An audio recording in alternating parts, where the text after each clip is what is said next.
আসসালামু আলাইকুম। পাঠ করছি আমি জেবুন্নেসা জেবু আমার লিখিত মসৃণ জীবন কবিতাটি।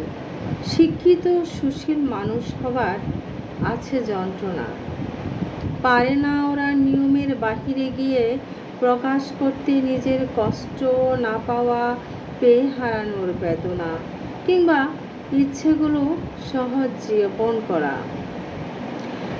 শিক্ষিত জীবন সুসজ্জিত আসবাবের মতন, বাহিরের কভার সুন্দর মসৃণ থাকা চাই।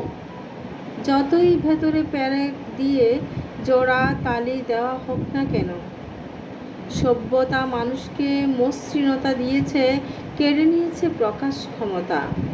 দয়া মায়া সব উপড়ে ফেলে কাগজকেই করে দিয়েছে জায়গা।